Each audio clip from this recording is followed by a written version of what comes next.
Buenas noches, bienvenidos a este retorno tras la pausa de las Navidades y el Año Nuevo, que se nos ha extendido un poquito. Volvemos aquí con el programa, con Hoy en Alcázar, para hablar de cosas que pasan a nuestro alrededor, en Alcázar de San Juan, que nos pasan a nosotros, que pasan a nuestros vecinos, a nuestra sociedad y también, por supuesto, a nuestro medio ambiente. Nos vuelve a visitar alguien que ya has conocido en el programa, Pablo Ichaco. Muy buenas. Pedro, buenas. Ya nos visitaste en el primero de los programas que hicimos. Sí. Vuelves aquí porque el medio ambiente, como su propio nombre indica, pues es algo que se mueve, es algo que cambia y de lo que pues siempre se puede hablar, ¿verdad? Claro, además que hay contra cosas que ahora parece que en invierno se para todo aquí, nada, todo lo contrario. Todo lo contrario. Sí.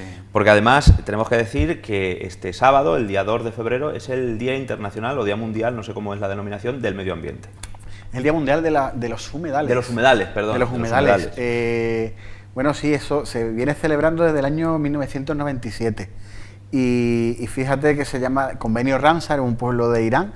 En 1971 se dieron cuenta que había un problema grave con el tema de humedales, lagos, lagunas. Y aquí se viene celebrando pues prácticamente desde que la Reserva Natural del Complejo Lagunar pues lo está. Este año tiene que ver con el cambio climático. Entonces, claro, ese cambio climático muchas veces es un poco cajón desastre como el medio ambiente. Entonces, pues podemos hablar, si quieres, de cosas concretas que puedan hacer estos humedales de Alcázar. Porque sabes que no son solo 3 lagunas, que tenemos más, pero que sí pueden ser importantes, sobre todo para el desarrollo de Alcázar. Unos humedales que son especialmente importantes en la zona de La Mancha, en Alcázar y en La Mancha. Siempre se habla de los humedales manchegos como algo, en muchas ocasiones, singular y casi único, ¿no? ¿Verdad? Sí, sobre todo desconocido, pero es lo que decimos siempre. Son muy complejos en su funcionamiento, son muy estacionales y aparte la gente de La Mancha siempre ha tenido un choque frontal con ello por el tema muchas veces del paludismo, del tema del mosquito. Y luego si nos retrotraemos siempre a la figura de Cervantes, por ejemplo, siempre muchos dicen que era tan buen escritor como mal geógrafo. Fíjate, porque habla de La Mancha como zonas de encinares, habla de ruidera, pero olvida un poco estas lagunas. Entonces quizás ha quedado ese pequeño hándicap que no se conoce. Y la verdad es que, claro, como no tenemos el punto de vista sajón de laguna, que sea con patos, con vegetación, un señor con una barca y una montaña derritiendo el glaciar cerca, pues han sido muy maltratadas durante décadas. De hecho, ya lo sabéis, Alcázar, la zona de la Veguilla, ha sido de lo malo lo peor. Aquí un insulto era... desagüe. Sí, el desagüe, y referirse a ella era lo peor de las cosas. Pero bueno, tiene aquí su función y yo creo que es un buen momento hoy para comentarlo. Bueno, pues vamos a hablar un poco de esos humedales de nuestra zona. Bueno, aparte de estas 3 lagunas que forman aquí el complejo, tenemos más, como estoy hablando de la laguna de Cerro Mesado o la laguna de los Carros. Y bueno, todo el mundo recordará aquí las inundaciones que tuvimos ya hace una década. Pues resulta que esos humedales sirvieron, en este caso, para temperar esas inundaciones y que Alcázar no fuera, pues auténticamente, otra laguna más. Y está demostrado que, fíjate, el 90% de los desastres naturales que ocurren ahora tienen relación con el agua. Tsunamis, torrenteras, inundaciones. Y aquí las lagunas, sabes que Alcázar está en un sitio que es punto crítico de temas de desastres naturales con el agua. Las lagunas hacen su función como de sumidero. Un sumidero que cuando hay inundaciones absorbe agua y cuando hay sequía es capaz, como una esponja, de devolverla. Entonces, por eso ese año se quiere un poco promocionar este tema. Bueno, ¿y qué es lo que tenemos que saber de nuestros humedales? ¿Qué es lo que tenemos que saber en todos los sentidos, no? Pues, porque no solo para disfrutarlos, también para conservarlos. Claro, pues sobre todo cuando pregunta a la gente de aquí sobre las lagunas, siempre se refieren o Ruidera directamente o las lagunas de Villafranca. Asocian la laguna con algo que tiene que estar lleno de agua. Aquí son muy estacionales, quiere decir que puede estar los meses de lluvia, quizás 2 o 3 meses con agua y no hace falta más, ¿vale? ¿Qué es lo que pasa? ¿Por qué esta estacionalidad? Porque, no sé si sabe la gente, estamos dentro de uno de los humedales más salinos de Europa. Están unos humedales que existen en Australia, son como estos, pero a lo grande. Pues aquí resulta que tenemos muchísima concentración de sal. A más sal, ya sabemos que aquí los meses de verano son son intensos, entonces todo eso se evapora y se forma una costra, pues cosa que no ocurriría en otros humedales. ¿Eso a qué ayuda? A que muchos animales, muchas plantas se han especializado tanto en estos humedales que necesitan de esa sequedad y de esos cambios tan drásticos de temperatura y ambiente, pues para existir. Entonces se ha dado aquí una especiación que llamamos, y muchas especies se han transformado en otra cosa nueva y están aquí justamente. Entonces imagínate tú la importancia de saber que esas especies solo están aquí. Imagino que eso será muy importante también a la hora de hablar de la evolución de las especies, ¿no? Porque habrá especies que hayan evolucionado solamente aquí de esa manera, como estás diciendo tú, sí, y que ese mismo bicho, por decirlo de una manera, en otra parte de España o del mundo no tenga nada que ver, siendo el mismo. Efectivamente. Mira, aquí se empezaron a especiar la mayoría de plantas y sobre todo de insectos cuando se seca el Mediterráneo hace unos 6 millones de años. Es una crisis salina que hubo, entonces claro, todo lo que era la zona mediterránea, al estar sin agua, pues estos animales, muchos vienen por el estrecho, porque ese era un canal que se podía venir andando, pues se asientan aquí. El Mediterráneo se vuelve a llenar y se quedan, digamos, aquí como estancados. ¿Qué pasa? Que las condiciones van cambiando, ellos siguen aquí y se dan cuenta que tienen que evolucionar como especie, se producen mutaciones y demás, y aparecen especies nuevas. Desde hace 6 millones de años hasta prácticamente 3.500 años, que hay una especie de planta que se llama el coralillo, que tenemos una subespecie que está aquí en España y otra que se parece muchísimo en Turquía, ¿vale? O sea que, como allí hay humedales muy parecidos, o sea, sobre todo saladares, que va mucha gente a visitarlo, aquí parece que se dan de lado, sí. Pues resulta que tenemos una planta que hace 3.500 años, eso en evolución es hace 10 segundos prácticamente, pues la tenemos allí. O sea, es el coralillo. El coralillo. El nombre es Microcnemum coraloides, aquí tenemos la subespecie coraloide y allí está la turca. O sea, imagínate tú la importancia. Y esto es algo que podemos ver si visitamos la laguna con alguien que nos guíe, evidentemente, porque el que no sabe, no sabe. Eso es algo que se puede ver fácilmente. Efectivamente. El coralillo en este caso es una planta de saladar muy pequeña, escaso 5 centímetros. Se llama coralillo porque aquí la gente, cuando iba en verano, veía el borde de la laguna de color naranja, un naranja coral. Y era de acumular tantas sales, pues formaba esas estepas tan drásticos, de tantos colores, pues eso lo podemos ver a finales de verano hasta prácticamente octubre, noviembre. Y las yeguas, por ejemplo, es un muy buen sitio para verlo, pero claro, una planta así que no tiene muy pequeña, no se le ven las flores, pues pasa desapercibida, por desgracia. Pablo, ¿respetamos esas cosas? ¿Respetamos nuestros humedales en esta zona? En general, quiero decir, la gente cuando va a visitar, las instituciones, tienen cuidado de mantenerlas. ¿Estamos concienciados de eso? ¿Nos queda por hacer algo? ¿Nos queda mucho por hacer? Estamos, o sea, desde mi opinión personal, estamos en proceso, como se decía cuando te suspendía, sí. En proceso. Sobre todo por lo que decía de desconocer la gestión, algunas veces yo tengo puntos de vista que eso no tiene nada que ver. Estoy hablando, por ejemplo, de que se fomente la asistencia de aves en lugar de otras cosas.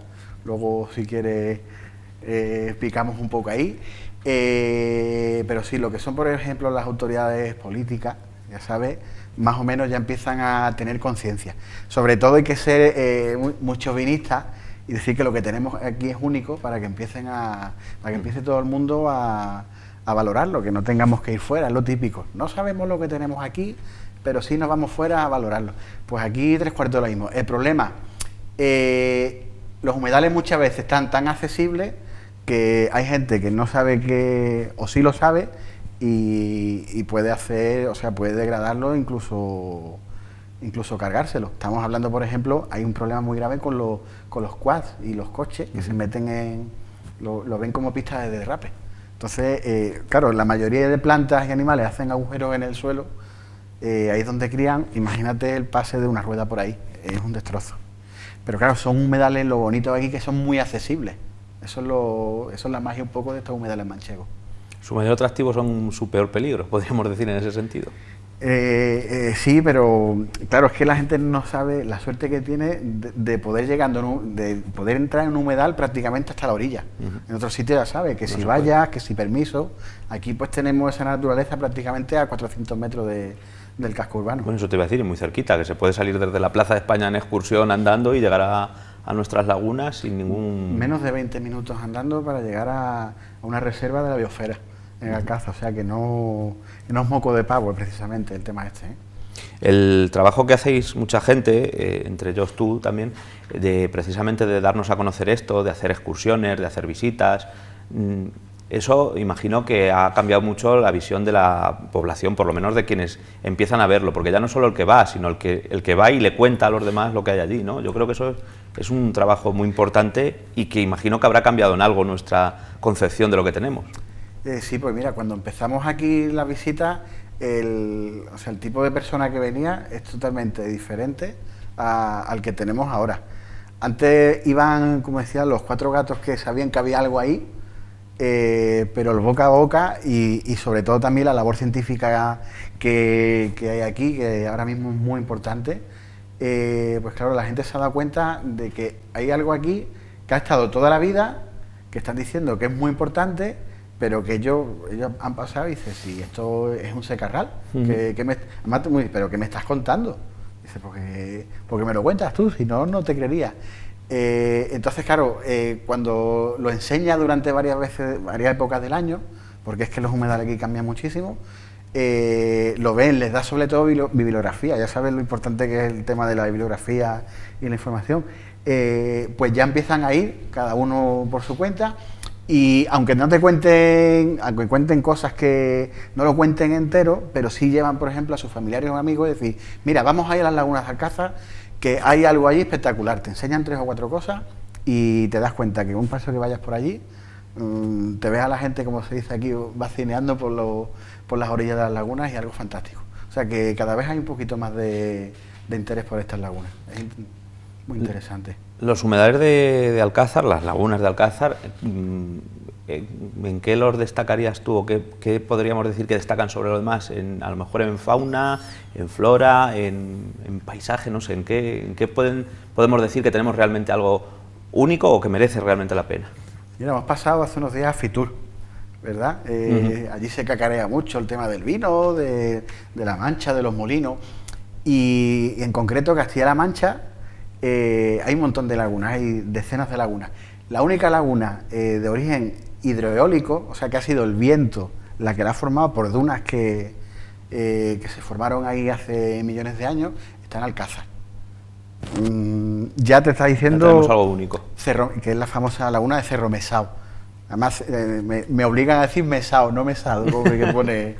eso por un lado. Tenemos otra laguna que es compartida con Quero, la de los Carros, que hemos visto allí poblaciones de insectos que desaparecieron en los años 70, 80 por la crisis que llamamos de los DDT, los pesticidas, insecticidas, que se han quedado ahí como último reducto. Y tenemos el complejo lagunar de Alcázar, que te está explicando una laguna cómo cambia según el tipo de salinidad que tiene.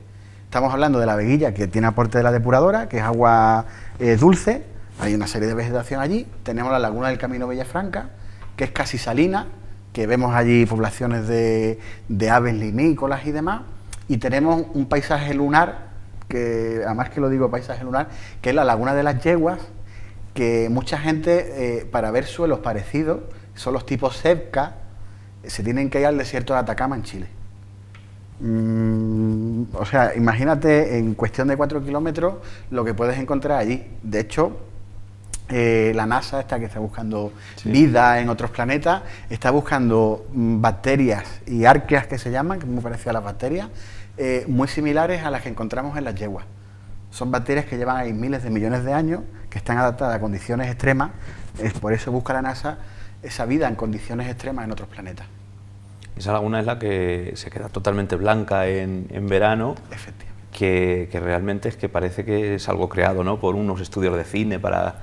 No parece algo que se haya hecho aquí, menos aquí en esta zona, ¿verdad? No, además que eso, aunque no se pueda pasar a la laguna, quien pasa y pisa allí nota que está en un sitio en un sitio diferente. Ese crujir de las lagunas, alguna vez en la vida lo tiene que probar la gente, cómo cruje esas costras salinas, porque es espectacular, ya te digo. Pero hay que evitar pisarla.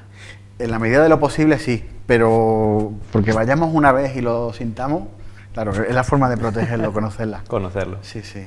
Bueno, Pablo, también me comentabas antes de empezar un concepto, así que suena un poco casi a título de película, ¿no? Que es el secuestro del carbono, o secuestro de carbono.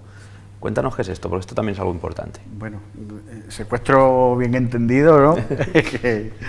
Bueno, se trata los gases de efecto invernadero tipo CO2. Sabemos que ahora hay un montón de emisiones con el tema sobre el tema de hidrocarburos y demás, el gasoil, la gasolina. Entonces estamos emitiendo mucho. La destrucción de las lagunas o las turbas, no sé si recuerdas las turbas que se autocombustionaron en las tablas de miel hace unos años, eso produce más CO2. ¿Qué es lo que pasa? Que cuando tú conservas una laguna, hay organismos que hacen la fotosíntesis.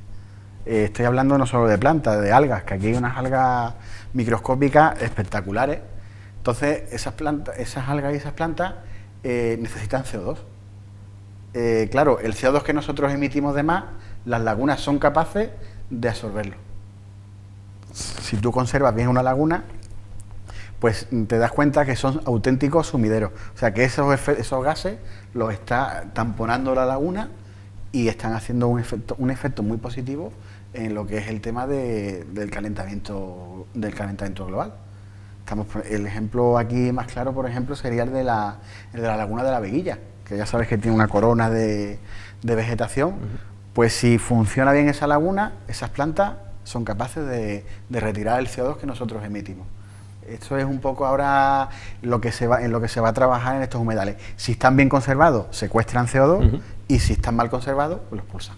O sea, podemos decir que es como cuando hablamos de los pulmones verdes, tipo Amazonas, o en una ciudad hablamos, por ejemplo, en Nueva York de Central Park. Claro. Esto mismo lo hace una laguna, o concretamente su vegetación alrededor, ¿no? Y sobre todo la variedad de vegetación, porque se ha visto que en el planeta Tierra, cuando más CO2 ha habido, curiosamente, más vegetación ha habido, pero siempre ha sido la misma.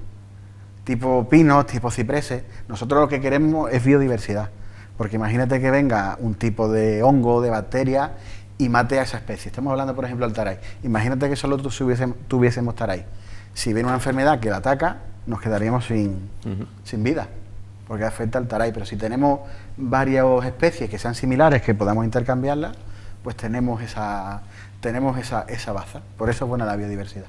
O sea, eso de que donde hay agua es vida, en este caso cobra una especial importancia y el significado cobra mucha más fuerza, ¿no? Además, yo creo que ya lo sabe, el agua es vida y cuando caminamos, corremos, hacemos deporte cerca de zonas con agua nos genera mucha tranquilidad. Yo creo que todo el mundo sabe que cuando se corre alrededor cerca de zonas de río, que tú lo escuchas, eso te genera muchísima paz.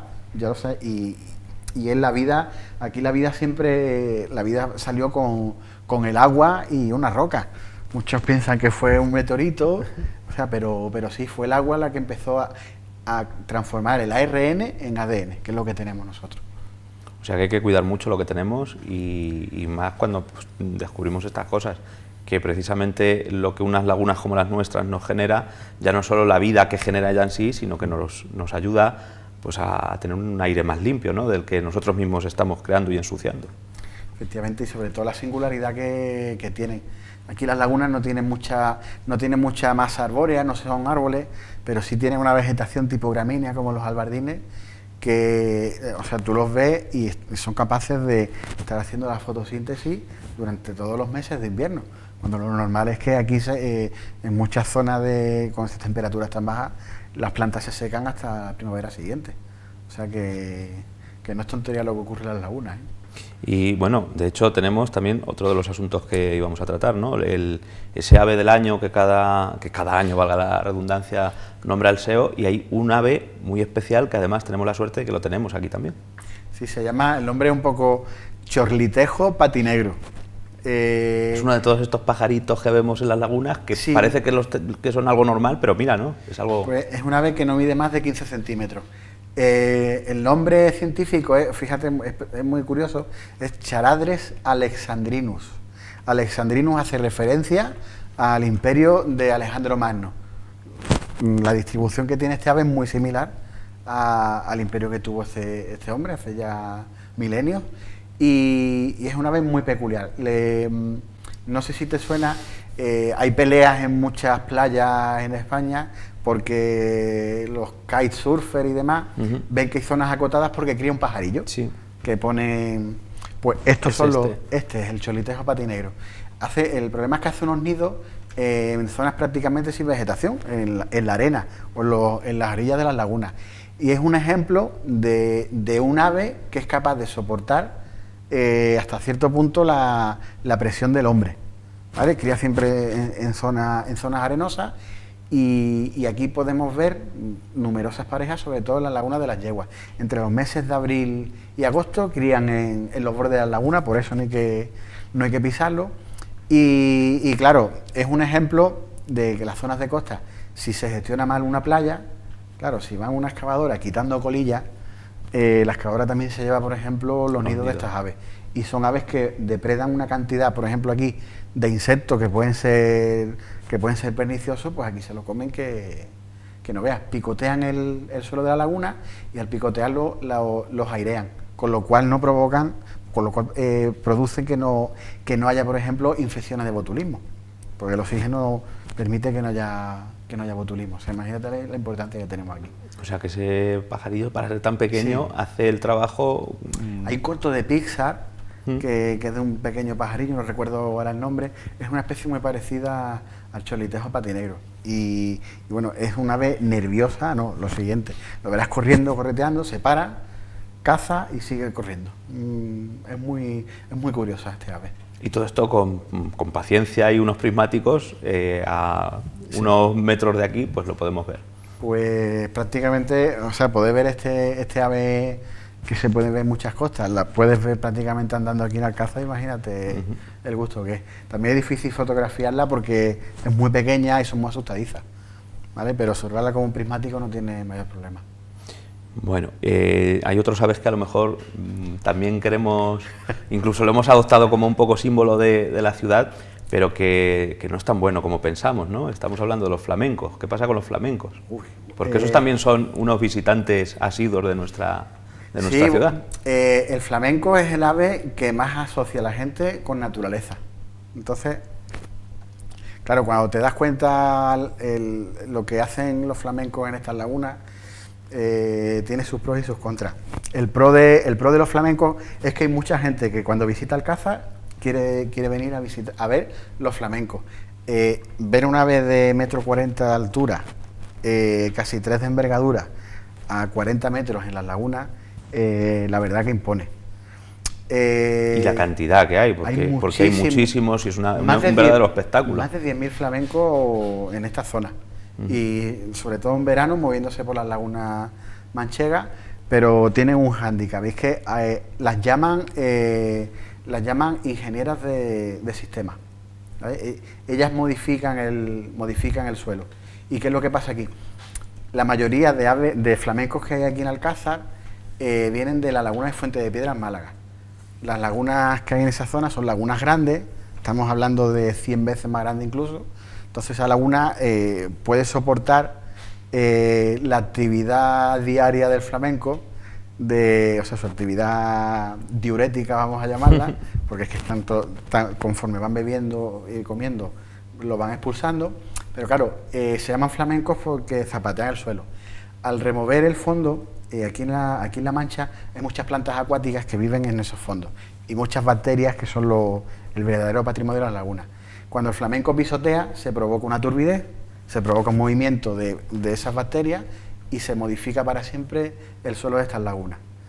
Que están recluidas en la veguilla, que antes era un vertedero, un sumidero de aguas negras, lo hemos transformado en un sitio visitable y puede estar el flamenco ahí, sí.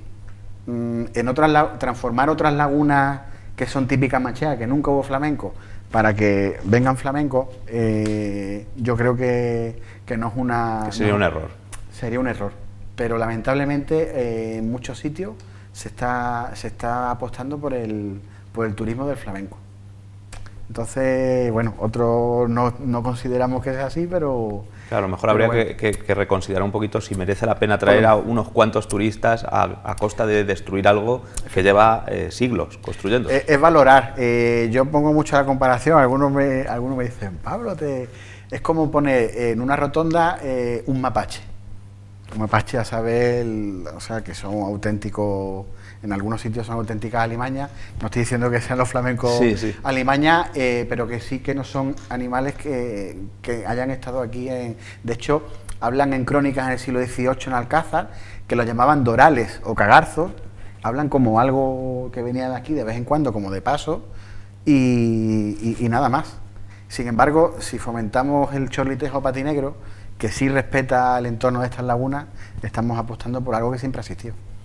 Y además también es pues muy bonito de ver, ¿no? Una avecilla, pero cuando vas a las lagunas, precisamente los pájaros más pequeños son los que más, a lo mejor te llaman más la atención en principio uno grande, pero luego el pequeño es el que te quedas mirando, porque no paran. No paran. Porque el flamenco está quieto, pero los pequeños se mueven, van por un lado. Y fíjate sobre todo las diferencias de pico, las adaptaciones que tiene para cada uno comer en un diferente estrato de la laguna. Es espectacular el tema este de las aves limícolas que se llaman. Bueno, pues la verdad es que es un placer porque siempre que nos acompañas nos enteramos de un montón de cosas que a la mayoría a lo mejor, yo por ejemplo no sabía ni la mitad de lo que nos cuentas siempre. ¿Qué es lo que tiene que hacer un buen visitante desde un punto de vista de la biología, de la conservación del medio ambiente, un buen visitante de los humedales manchegos? Pues sobre todo planificar bien la visita y saber qué va a haber en cada época del año. Ahora ha sido un muy buen momento, por ejemplo, para la observación de grullas. Es una ave muy asustadiza. ¿Qué se propone ahora, por ejemplo, en estos meses de invierno? Una visita a primeras horas de la mañana. En primavera, o ahora que vamos a entrar en febrero, ahora van a empezar a venir unas mariposas que se llaman cardenillos, unas mariposillas así, que son bastante especiales. Vuelan a ras de suelo, que es lo suyo, que es lo que se propone a la gente que visite. Las zonas que hay aledañas a las lagunas, un paseo andando durante 500 metros, que vaya observando detenidamente el suelo. En el mes de marzo, ¿qué podemos ver? Podemos ver cómo florecen las primeras flores de primavera, que duran prácticamente 10-15 días. Ya luego llegan las amapolas. En definitiva, que la gente cada vez que vaya sepa que hay una sucesión de especies de animales y de plantas y siempre eso, intentar ir, recomiendo siempre a pie, más que en bici incluso, porque la bici, hay muchos insectos que cruzan y no ven las bicis, ven los coches pero no ven las bicis. Entonces mi consejo, corriendo, andando o paseando, y sobre todo a primera y a última hora de la mañana, que ya sabéis que aquí el Lorenzo aprieta. Sí, y lo mejor de todo es que podemos ir, porque podemos creer que hemos ido una vez a las lagunas y ya lo hemos visto todo, pero nos estás diciendo precisamente que ese cambio a lo largo del año nos permite hacer una visita cada 2-3 meses y ver cosas distintas. Sí, sí, efectivamente, y ahora ya te digo, estos humedales producen lo que se llama mucha biomasa, porque claro, las condiciones son tan extremas que todos los organismos tienen que florecer o la puesta de huevos o criarse, tienen que hacerlo en pocos días del año. Entonces vemos la evolución prácticamente en cuestión de 2 meses, desde febrero hasta abril, cambia totalmente el paisaje. Y si vas a otoño, claro, los colores de las lagunas van cambiando prácticamente cada día que va. Entonces, por eso, si alguien te dice que ha ido 2 veces a la laguna y ya las conoce, no las conoce. No las conoce. Cree que las conoce. Cree que las conoce, pero bueno, por eso animo a la gente que vaya, porque es que de verdad es un espectáculo. Bueno, aunque es a lo mejor ya muy precipitado para apuntarse o para ir, pero dentro de 2 días tenemos ese Día Internacional o Día Mundial de los Humedales.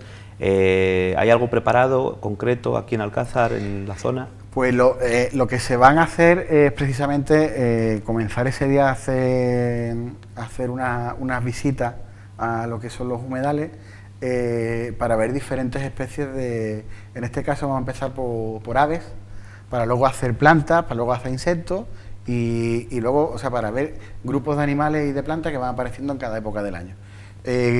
4 o 5 especies el interés geológico, que también es muy interesante, y el interés etnográfico, el uso de las lagunas que ha habido aquí. Y muy interesante que vamos a hacer el uso de las plantas aquí en La Mancha, porque ya sabes, aquí la gente se apañaba con cualquier cosa, y queremos hablar mucho del uso tradicional de lo que había en el campo por parte de la gente, que aquí, ya te digo, hacían unas cosas muy, muy curiosas, ¿eh? ¿Cómo? Dinos un ejemplo. Pues, por ejemplo. Pues mira, no sé si os suena lo que se utilizaba antes aquí para peinar a la gente.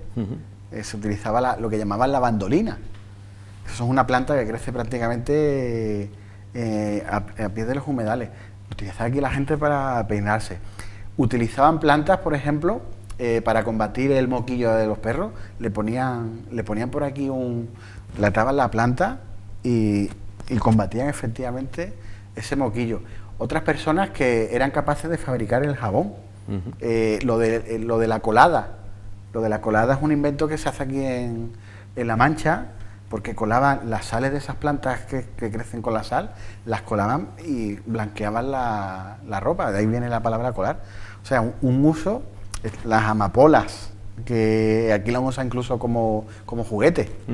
El junco churrero, te estoy hablando, que es típico usarlo aquí en La Mancha para atar los churros. Atar los churros, sí. O sea, que... O el hinojo, se me ocurre. El hinojo, que se ha utilizado muchísimo. Y hay especies, por ejemplo, de mariposa asociada. El albardín, que se ha usado siempre como esparto. O sea, que han sido unos usos tradicionales, y prácticamente todas las plantas de aquí han tenido un uso por parte de la gente. O sea, que sí que hay que conocerlas poquito a poco, porque luego la gente, eso ha sido una tradición oral, y muchas veces a los mayores no los escuchamos y se pierde. Hay que escuchar a los mayores. Además de verdad. En muchos temas, pero en estos también, sobre todo. Sí. Bueno, Pablo, pues muchas gracias por habernos acompañado una vez más. Sí.